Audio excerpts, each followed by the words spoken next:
Hi, Mark. Yep. Siegfried? Doing good. How you doing?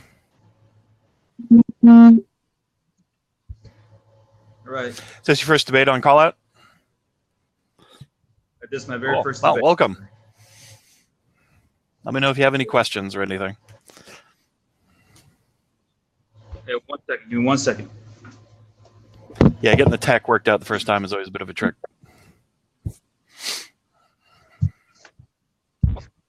Okay. All right. Hey, okay, I'm ready. Cool. Good to go.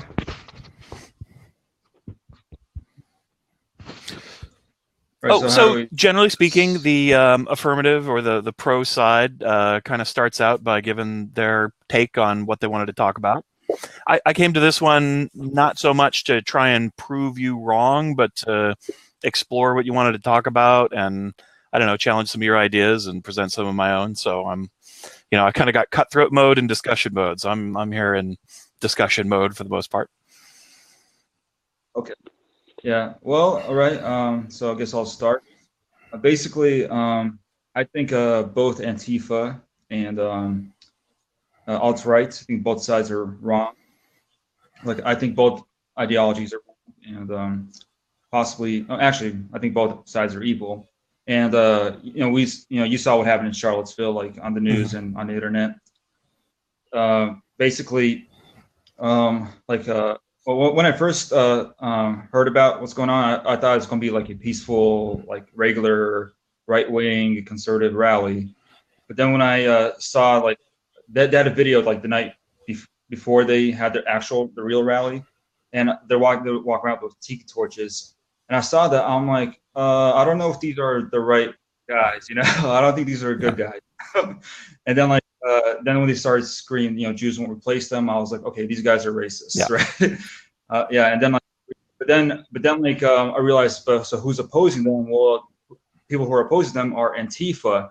Now, Antifa represent an ideology which I also am against, because my parents, they're refugees from the Soviet Union. They left because of religious persecution from the Soviet Union, and basically, so Antifa's ideology, which is a lot of them are basically like a super left wing, like some claim to be communists, some claim to be socialist, some are ancoms, like anarcho-communists, and again, that's an ideology that I also openly like oppose.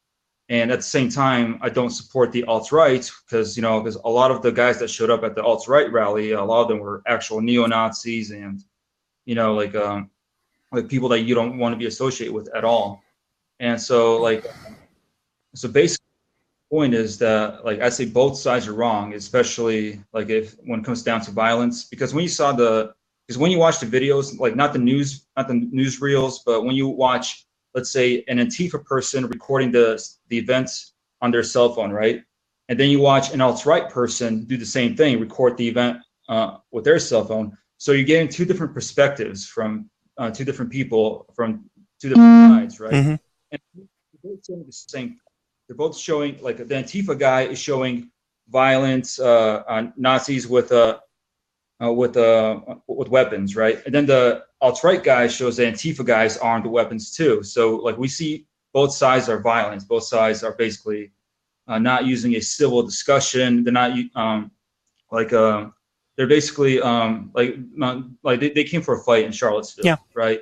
And so I think, and not only do I think what happened in Charlottesville was basically evil and wrong, especially with what happened with that girl, but I think politically both ideologies are wrong, and I would never support either side.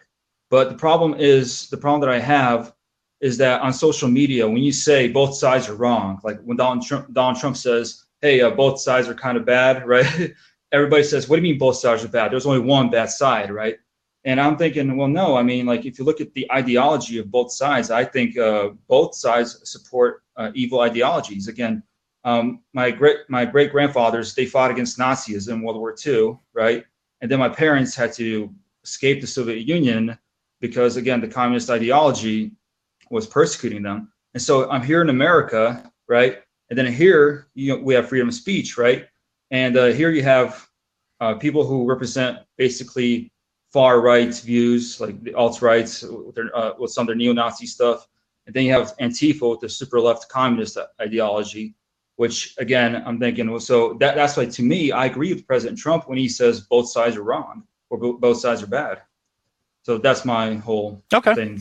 Yeah, I understand where you're coming from, and you're going with wrong as sort of politically wrong, as in the ideologies that they support are not good or beneficial ideologies for society, right? And also that they're both using tactics of violence and intimidation as part of their political modus operandi. Yeah, and basically my whole. So when you watch an Antifa guy like record the alt-righters, and when you watch an alt-righter record the Antifa guys, they're both showing the same thing. You know, they're showing these guys are violent, and this guy's showing, oh, look how violent these guys are. So when you compare like the videos, like, oh, both sides were violent that day in Charlottesville. Mm-hmm.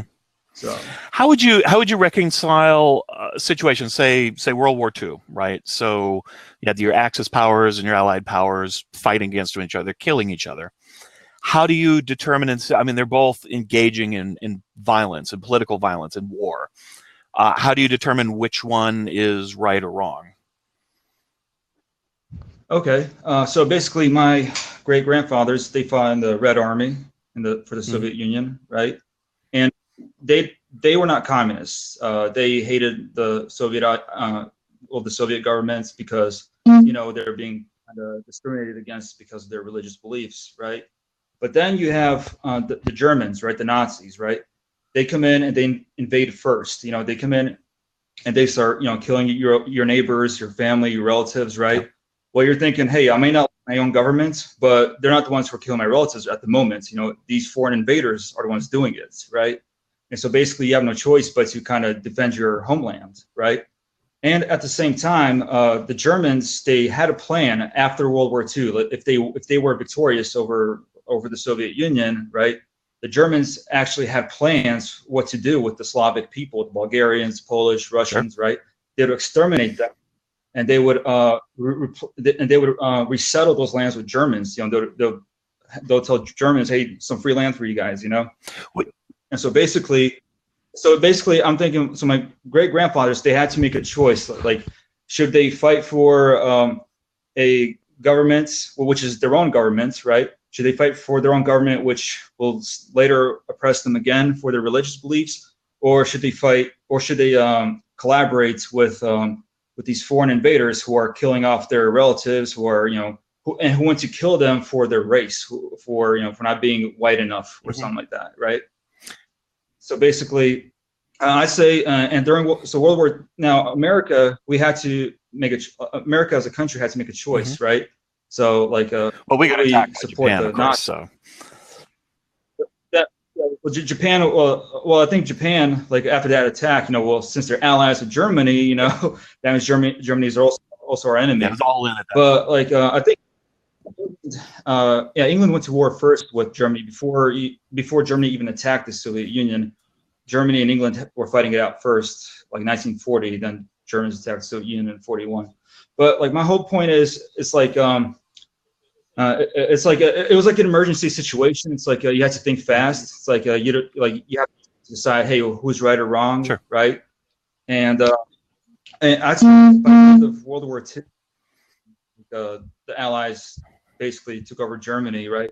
I think that's when that West said, hey, okay, like here's the barrier right here, right? Now we got our eyes on you, communists, right?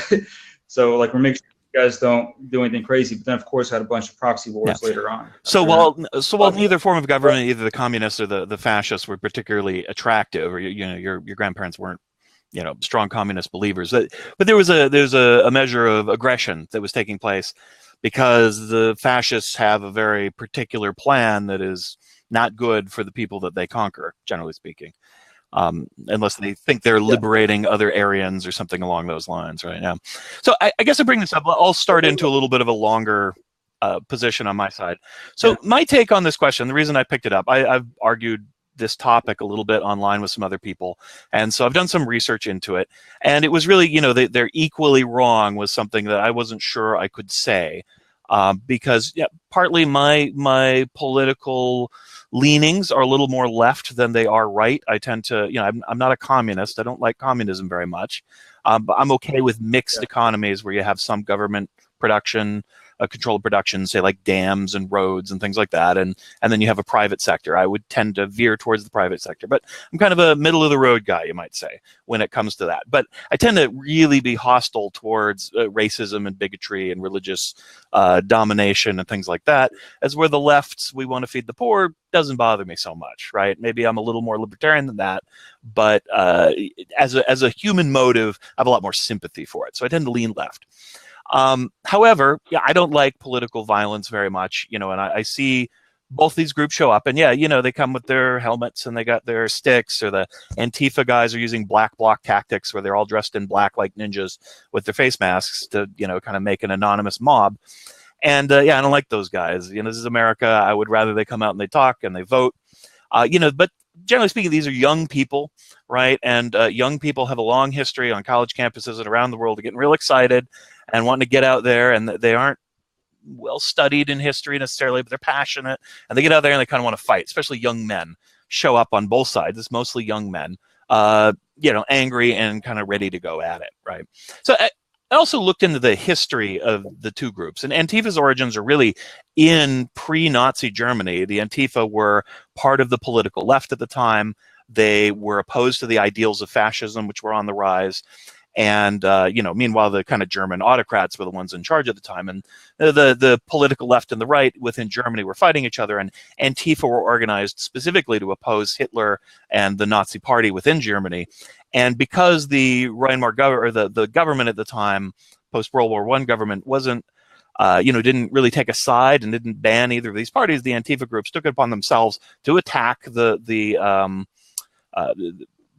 fascist groups that were on the rise. They weren't very successful, and eventually the fascists won that political conflict, took control of Germany, and the rest, as they say, is history.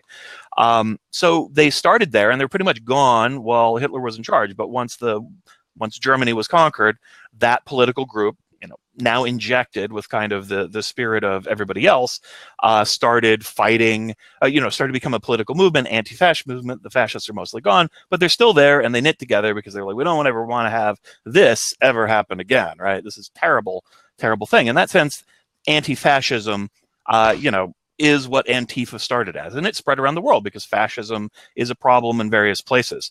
In America, there have been Nazi party members and Nazi organizations. And as we talked about, we'll talk a little bit more about the alt-right in a minute, but that has deep roots in the South and slavery, the Ku Klux Klan, and other white supremacist viewpoints that are a strong theme in American politics.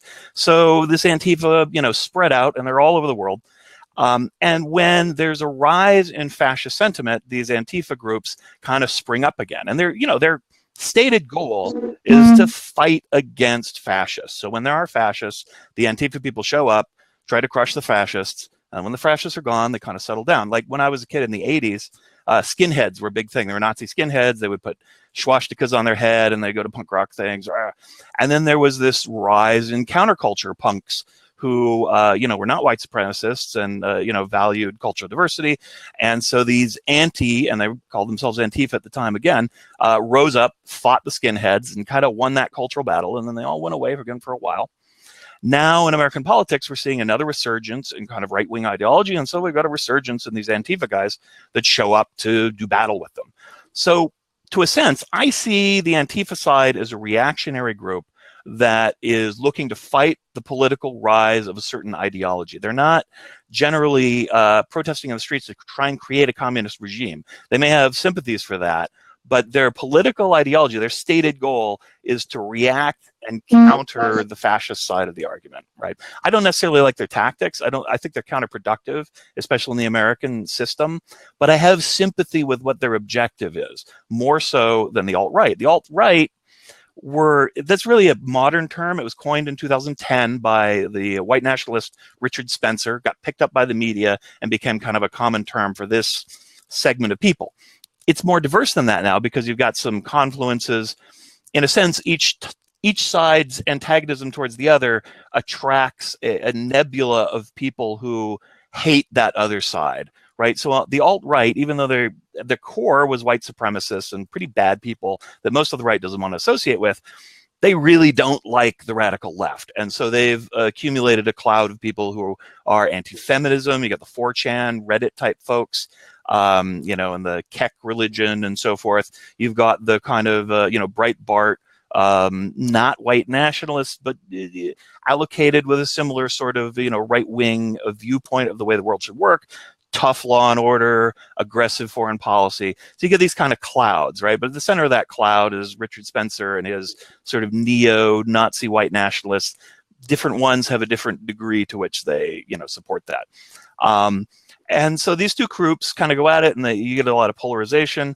I don't like what the alt-right stands for more than I don't like what the left stand for. And so for me, there's this, and they come out aggressively saying we need to change the country. We need to change the way this works. We need white power, or we need a pure white state, and all the other colored people can go have their other state. I find that just an anathema to my humanistic viewpoint. As where communists who all want to live together and have equality, I think it's kind of unrealistic, and to try and force it on people is very bad and can be just as destructive, but it's a less aggressive motivation. And then I weigh the reactionary side of Antifa versus the more aggressive, positive change side on the alt-right, and I have more sympathy for a reactionary movement that uses violence to counter violence. Now, there's exceptions. Sometimes Antifa shows up, like at the WTO protests. Those really maybe more anarchists, but a lot of the same guys. And they're just angry at corporate America, and they want to blow up, you know, smash some Starbucks windows. I have pretty much zero sympathy for that. I'd rather they smash windows than people, but still, it just seems needlessly destructive and not very useful. So I don't like either of these guys a whole lot, but for these reasons, I don't view them equally. And especially because of the reaction. But I'll let you share your thoughts. Right. Well, I mean, those are some interesting points. But basically, basically the way here's how it is. Like basically, I voted for Trump, right? But because of that, a lot of people will label me a Nazi just for that, right? Or they'll say you're all right. No, not all right. You know, I'm basically just a regular person who voted for Donald Trump, right? And you know, I'm just regular right wing. I'm not like well, I call myself a right wing libertarian, right? Mm-hmm. So I believe in libertarianism, but like with some elements of a right wing structure. And again, and I fall into this category of, you know, anti-SJW and anti-feminism type person. Mm-hmm. But that's, I'm openly against the alt-rights and what they believe in, because again, I'm not a racist, right? And basically, and again, and the alt-rights, they would not even accept me because, one, I'm an immigrant, and I'm not white enough for them probably, because like I got like a really tiny bit of Middle Eastern blood, really tiny bit. But basically, when we say alt-rights, I'd say like there is a specific group of alt-righters. You got Richard Spencer, then you have there's another guy out there. He's some old guy, but Richard. I got your David Duke. They basically, like, they're the real alt-righters, right? They're the ones who are actually interested in, like, basically this white privilege stuff. They're interested in having like a white ethno state, right? And unfortunately, what's happening is that basically, if you are a little bit right wing, or if you're, let's say, center right, already, like for people, not for everyone on the left, but for a lot of people on the left, let's say if they're more like Antifa supporters, they'll say, "Oh, are you a Nazi? Are you a neo-Nazi? Mm-hmm. Why are you even a Republican? Why are you even libertarian? You know, like do you support? Are you some white racist, right?" And basically, I don't think like when you mentioned the skinheads of 1980s, right? Like I don't think the skinheads did not have much political power, because like you said, like you had these Antifa guys, you know, they started to rise up. They're more like a reactionary group. I mean, they don't have political power either. They're young men in masks, right? What? Oh, I said the Antifa guys are pretty similar to punk rockers in the sense that they don't have political power. These aren't, you know. Yeah, well, basically, like when the skinheads, when they were popular, like basically, did not have much political power. They're just a bunch of white misfit losers who couldn't get a job, and so they had to blame somebody, right? So they would shave their heads and they would say, yeah, white power, right? Yeah. But like I'd say the alt-right is actually more organized and like they have some kind of influence. I'm not sure how much. I don't think they have much political influence, but again, like they're not like the old skinheads who were just a bunch of tattooed guys with piercings and everything screaming white power. I'd say these guys are more organized. They have a lot of educated people in their group. But when we talk about modern day Antifa, the Antifa right now, I don't think they are any longer a reactionary group as they were in the past. I'd say like we are kind of living somewhat probably very similar to what the Weimar Republic was in the 1930s. Like you had the German communists, you had the German National Socialists, right? And basically what I see like this repetition of history, right? And again, Antifa, they have like I forgot which politicians said they support Antifa, but there were a few out there, and I think there was a few city mayors who actually openly said they support Antifa too. Like well, I don't have the. Let me say, I mean, just like on the right, where you get lumped in with you know, guys who throw Hail Hitler salutes, which is totally unfair. You know, people on the left get lumped in with you know, bomb throwing anarchists when it's the last thing from their mind, right? However, you know, it's a question of sympathy. On the left, I could tell you, I hang out on the left, I hang out on the right. I try to keep tabs on everybody to some degree. And I think there's value in every part of the political spectrum and problems as well. But, you know, on the left, the slogan is, you know, if you look at liberal memes, they say, look, Antifa means anti-fascism. Our government, when they fought Nazi Germany, that's Antifa.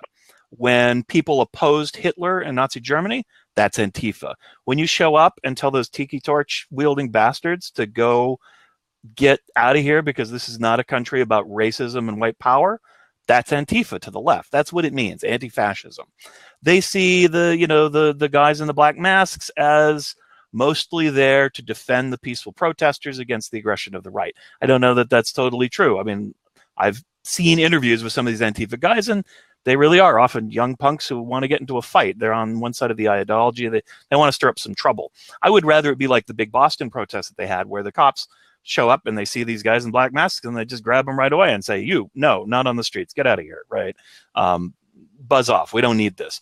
But they identify with them because they see them as people reacting to fascism. And that's why you'll see a political figure say, look, I got a daughter and she says she's Antifa, and she goes down, she doesn't wear a black mask, but she marches around because she hates fascism. And so I hate fascism too. So on the left, that's the viewpoint. So they're not saying, no, I love the violence and thuggery that's going on the street.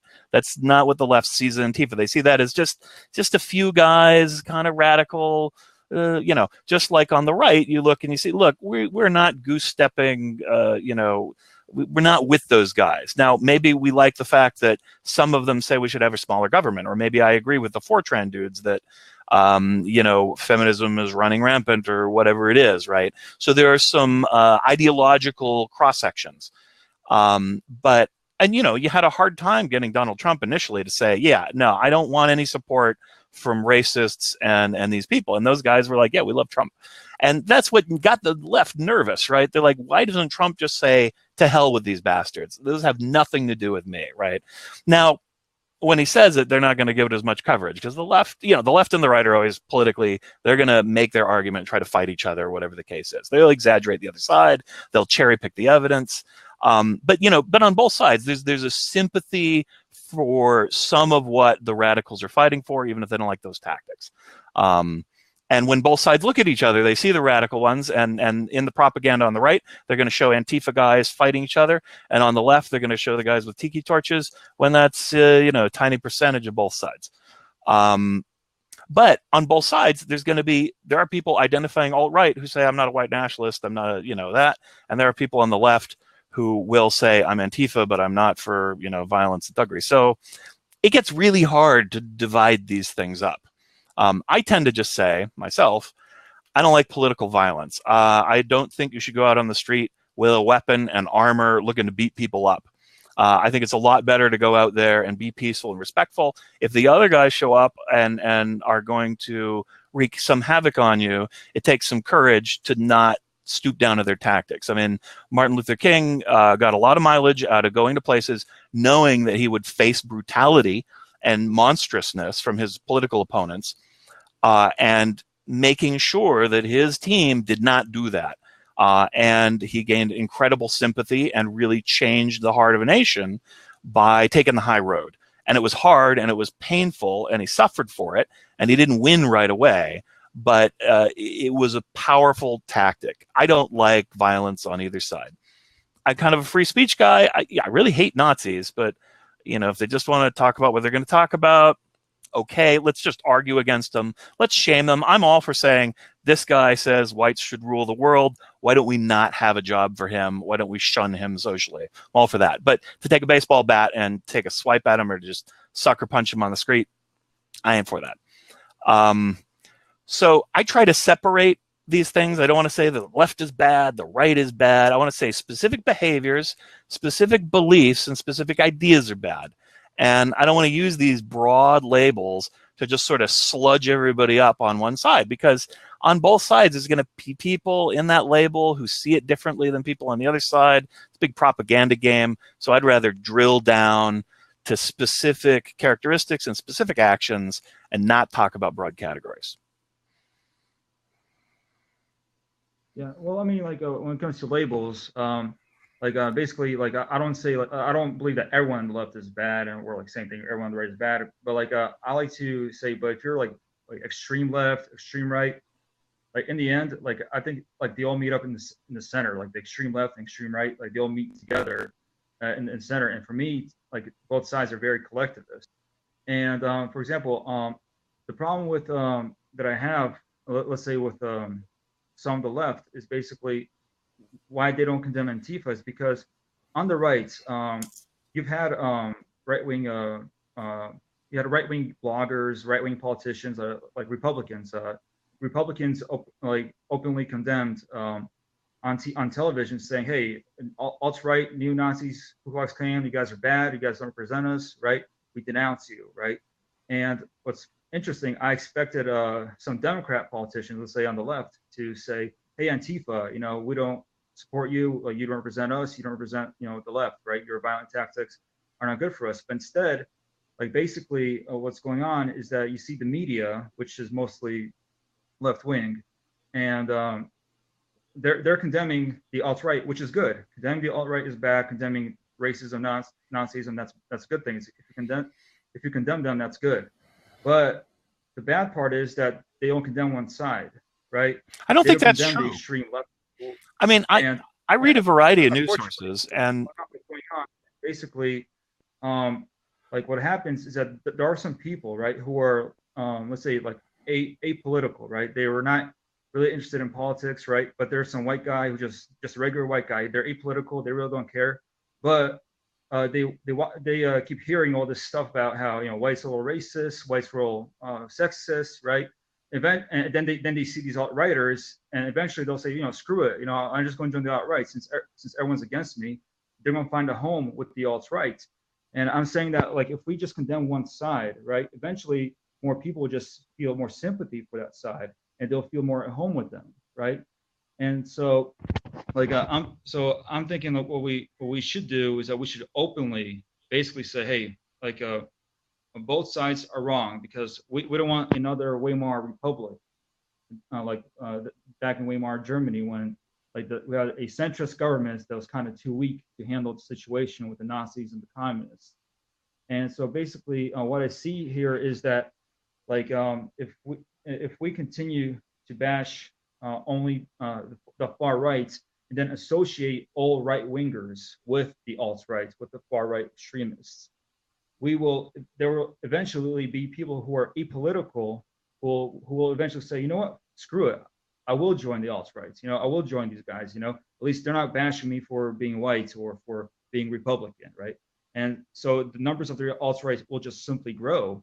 But if we equally condemn both sides, I'd say we could actually quiet down, basically calm it down a bit, and just basically, if we keep promoting this ideology of peaceful conversations rather than violence, and that will actually be beneficial. But unfortunately, what's going on is that the media, they only condemn, well, mostly the media, they only condemn their rights, and anyone who basically voted for Trump, anyone who's a Republican, is going to be automatically labeled alt-rights either way.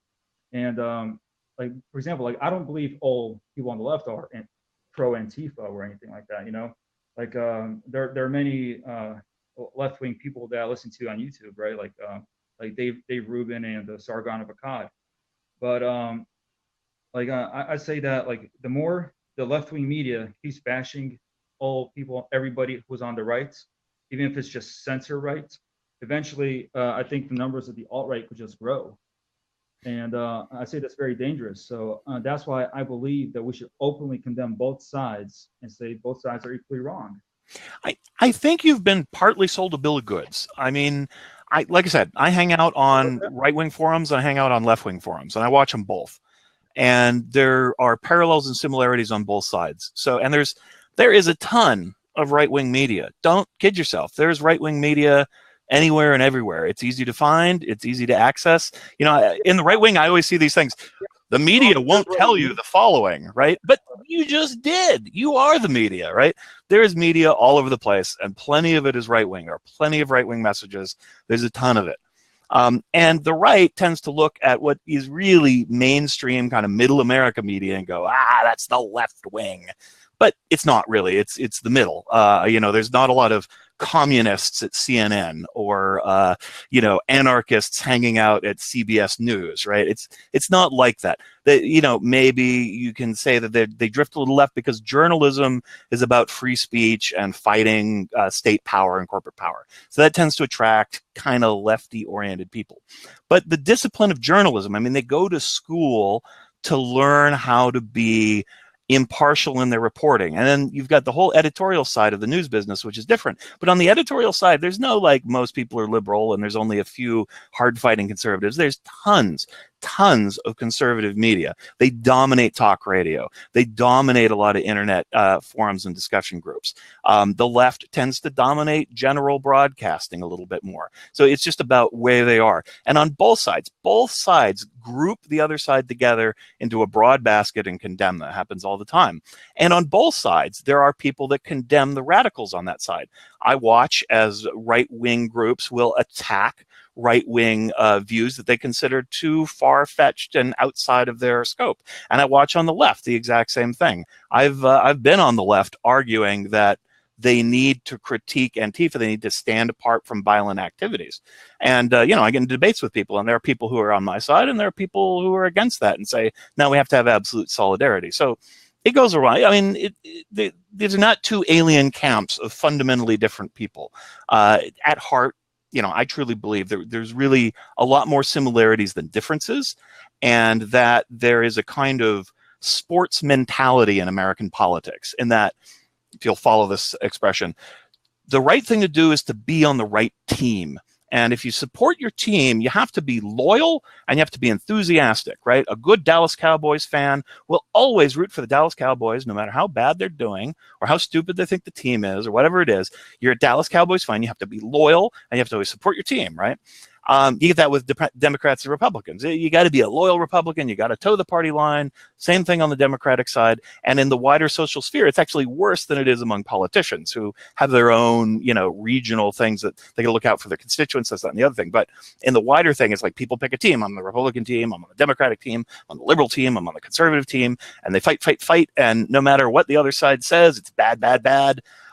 Trump really confuses the hell out of some people because they're not sure, since he's not an ideologue, so he moves around. And it's funny, I'll watch one day a Trump supporter condemn the aside for saying something, but then when Trump says it, they're like, yay, Trump is brilliant and compassionate. Right? All I can say is people just pick a team and they feel like they have to fight for their team no matter what, and there's some symbolism for it that they have to join in. I hate that stuff.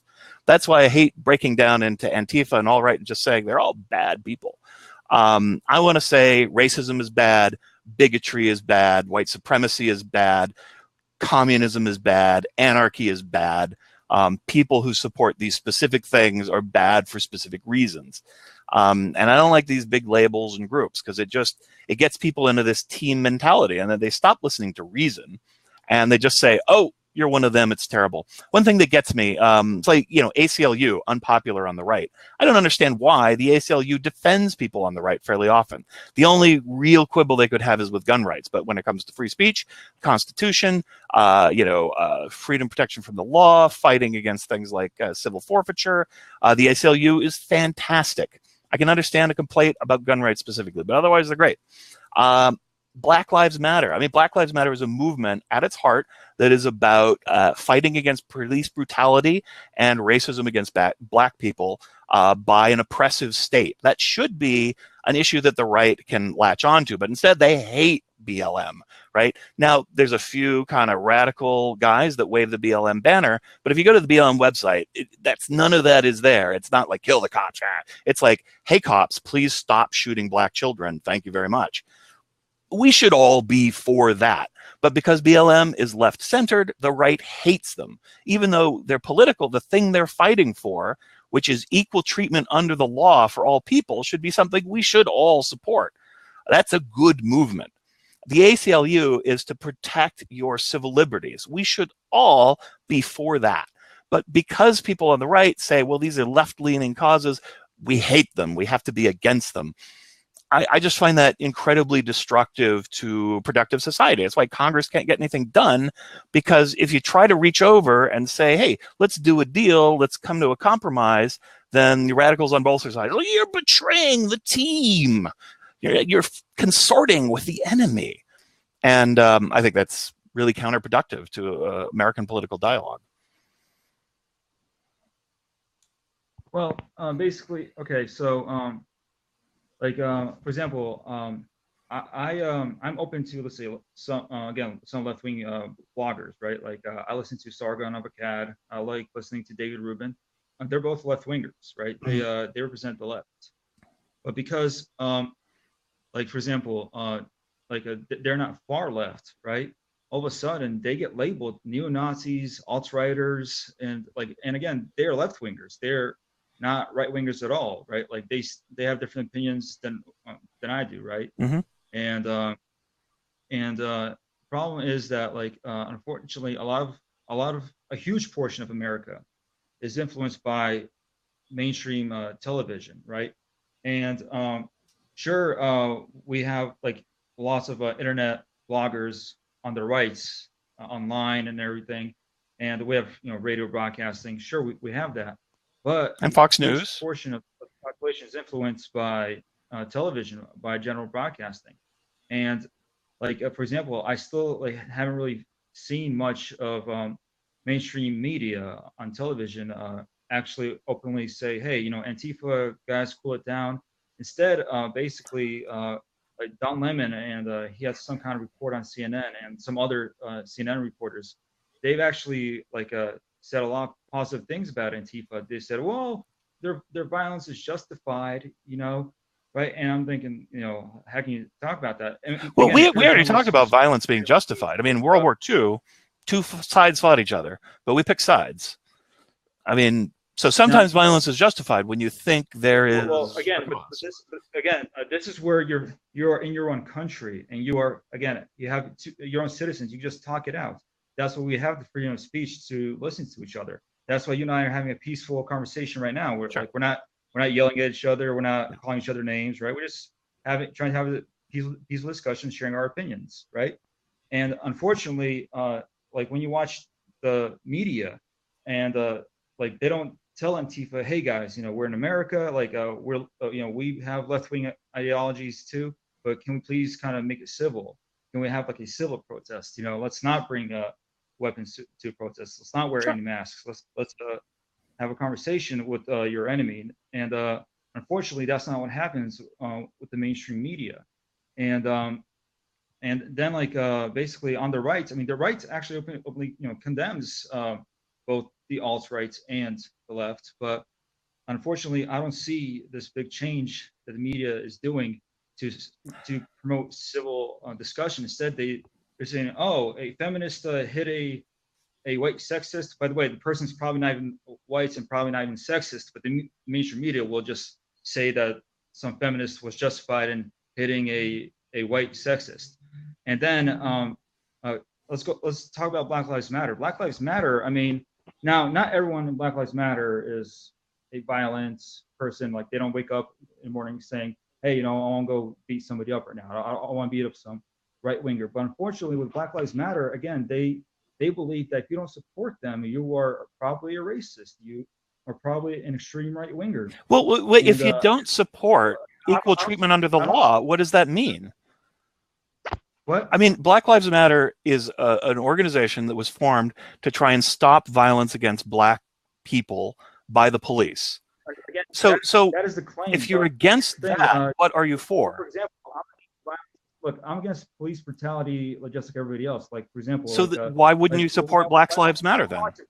When I watch a video of a police officer beating someone up, right, I don't jump to the conclusion that the police officer was right. Like, I start explaining to other people, saying, "Hey guys, I think the cop was wrong in this situation," sure. Right?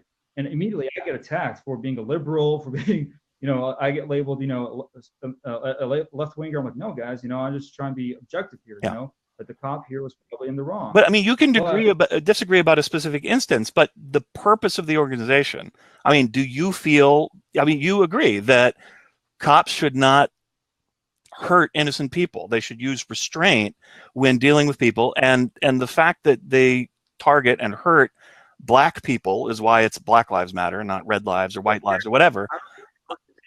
So, I mean, I don't need an organization like Black Lives Matter. But see, I see this team thing. You cannot bring yourself to support them because they're on the other team.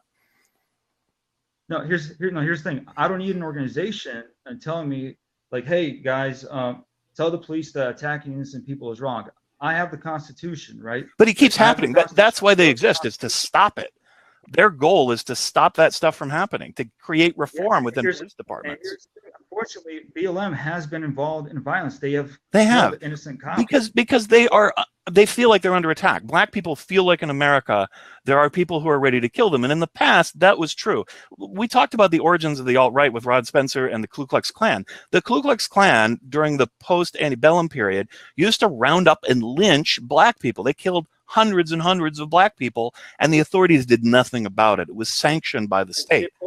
So they feel like they are in danger and they need to fight back. So some people go too far, I think. I mean, I would rather them follow the example of Martin Luther King. But the purpose of the organization is a good one. If a few people get angry and defensive, it's because they feel like they are reacting to aggression that endangers their lives. I don't see how we can't have sympathy for that. For example, no, but here's the thing, like, if a cop is attacking you for no reason, I understand you have a right for self-defense. But when you just shoot a random cop, that cannot be justified. No, it can't. It's terrible. But that's not the purpose of Black Lives Matter. But that's you won't find shoot cops anywhere on their website. Like, for example, like you had the was it Dallas or Austin? You had like police officers being killed, right? And Black Lives Matter, like you don't really hear much of them condemning the action. You do. If you go to their website, you will find that. You just have to go look for it. It's like you said the liberal media doesn't attack Antifa. Yesterday, I subscribed to the Washington Post, one of the most liberal newspapers out there by many people's estimation. You know what the article was about? It was asking whether Antifa were a bunch of thugs or whether they were something else. And it was a long article. And basically, given the context of the interview, the answer was, yeah, they're young guys who show up and they want to fight. So, I don't see how I can find many other articles. I play this game all the time on Facebook. People are like, the left never condemns XYZ. I go out, I Google, it takes me about 10 seconds, and I find like 30 articles, and I just spam them out because it's not true. It's a lie that the left and the right, the left does the same thing. They're like, well, the right wing never condemns the alt-right. And I can give you tons of examples. Like the people do in the mainstream media on the news or television. It's not true. If you are determined to go find that information, it's easy to find. I do it all the time. No, I'm saying, like, Google it. Yeah, anybody can Google a lot of stuff. But here's the thing: when a lot of people, like, they get their info straight up from the TV. Well, people are dumb. Yeah, I mean, I can't help those people, right? The sheeple of the world who just like to suck up information from one source and don't bother to think for themselves are problematic in their own right, I think. Yeah, but either way, but going back to Black Lives Matter, like for example, like I believe all lives matter. You know, I believe that police officers should follow the law and basically. You still with me? Yeah, I gave you. There's a little trick to anybody who's playing with call out. If somebody's about to run out of time and you're not doing a like competitive debate, if you hit